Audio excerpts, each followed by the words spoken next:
করার ক্ষেত্রে পুরুষ পুরোহিতদের আধিপত্য বেশি দেখা গেলেও সেই আধিপত্যের বেড়াজাল ভেঙে এবার স্কুলের পুজো করলেন একাদশ শ্রেণীর কলা বিভাগের ছাত্রী পূর্ণিমা বারুই। বসন্ত পঞ্চমী তিথিতে ছাত্রীর মন্ত্র উচ্চারণে বাগদেবীর আরাধনায় সামিল হলেন অশোকনগর বিদ্যাসাগর বাণীভবন হাই স্কুলের পড়ুয়া থেকে শিক্ষক শিক্ষিকারা। গত কয়েক বছর ধরেই অশোকনগর বিদ্যাসাগর বাণীভবন হাই স্কুলের সরস্বতী পুজো করতেন স্কুলেরই এক ছাত্র। পুরুষ পুরোহিত যোগে পুজোর এই গতানুগতিক নিয়ম 2023 সাল থেকেই ভেঙে দিয়েছিলেন স্কুল কর্তৃপক্ষ। ছাত্রছাত্রীদের মধ্যে বৈষম্য দূর করতেই এই পদক্ষেপ তাদের। প্রথাগত নিয়ম ভেঙে তৃতীয় বছরেও বাগদেবীর পুজো সারল একাদশ শ্রেণীর কলা বিভাগের ছাত্রী পূর্ণিমা বারুই। জয় জয় দেবী চরাচর সারে যুগ শোভিত মুক্তাহারে বীণা রঞ্জিত পুস্তক হস্তে জয় জয় দেবী দেবী নমস্তুতে। পূর্ণিমার বাবা পেশায় দিনমজুর, আর 5টা মেয়ের মতোই বাড়িতে সন্ধ্যার সময় কখনো কখনো ধূপ ধুনো জ্বালাতেন, কিন্তু পুজোর মন্ত্র তার কাছে অজানা ছিল। স্কুলের প্রধান শিক্ষকের কাছ থেকে এবছর সরস্বতী পুজো করার প্রস্তাব পাওয়ার পরেই একেবারে উঠে পড়ে মন্ত্রসহ পুজোর নিয়ম ঝালিয়ে নেওয়া শুরু করেন পূর্ণিমা। স্যার যেভাবে বলেছে সেভাবে করার চেষ্টা করছি। 12-এ না প্রথমবার করছি। খুব ভালো লাগছে করে। ওদেরকে বলবো যেন এরকম স্যার যেরকম পুজো দিতে বলে করতে, স্যারের কথা শুনতে ব্যাস খুব ভালো লাগে পুজো দিতে।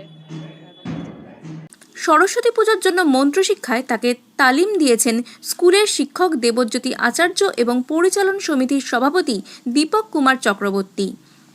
খুব দ্রুত মন্ত্র উচ্চারণ করা থেকে পুজোর আনুষঙ্গিক নিয়মের খুঁটিনাটি রপ্ত করে নেন পূর্ণিমা। সংস্কৃতে মন্ত্র উচ্চারণ থেকে যজ্ঞের নিয়মও দ্রুত শিখে নেয় সে। দুজনের কাছ থেকে প্রায় 1 মাসের তালিম নিয়েছেন পূর্ণিমা বলেই জানান। প্রথমে একটু নার্ভাস থাকলেও স্কুলের চেনা পরিবেশ, পরিচিত সহপাঠী থেকে শিক্ষক শিক্ষিকাদের সামনে সেই নার্ভাসনেস কেটে গিয়েছিল এদিন। তাই গদ বাঁধা নিয়ম থেকে ছক ভাঙা সরস্বতী পুজোই এদিন সারল পূর্ণিমা বারুই। আমাদের যে পেরিফেরিতে আমাদের স্কুল, এখানে অধিকাংশ ছাত্রছাত্রী তারা বিপিএল ঘর থেকে আসে, আমার বিদ্যালয়ের ছাত্রছাত্রীরা। তো তাদের ক্ষেত্রে ভরপেট খাওয়াটা সত্যি খুবই কেমন একটা যেন কষ্টের, বা মনে হয় যে তাদের হয়তো রোজই তারা ভরপেট খাওয়া পায় না। কিন্তু আমি ওদেরকে বলি যে দেখ, খাওয়া আধপেট হলেও সেটা খুব মনের সঙ্গে জোর নিয়ে নিবি, কিন্তু শিক্ষাটা ভরপেট হওয়া চাই। তো সেই কথাটা আজ আমরা এবারের আমাদের পুজোর থিম করেছি যে যদিও আমাদের খাওয়া আধপেট হয়, শিক্ষাতে কিন্তু আধপেট আমরা রাখবো না, আমরা ভরপেটই রাখবো। তো সেইটাকে থিম রেখে এবছরের আমরা পুজো করছি। তো আমাদের বিদ্যালয়ের একটা বৈশিষ্ট্য যে আমাদের ছাত্রীরাই পুজো করে। তো এবারে আমাদের 3য় বর্ষ এটা। তো এবছরে আমাদের বিদ্যালয়ের দ্বাদশ শ্রেণীর ছাত্রী পূর্ণিমা বারুই ও এবারে পুজো করছে। আমাদের বিদ্যালয়ের যে শিক্ষক মশাই উনি পুজো করেন, তিনি ওকে আর কি এই তালিমটা দিয়েছে দীর্ঘ 1 মাস ধরে প্রায়।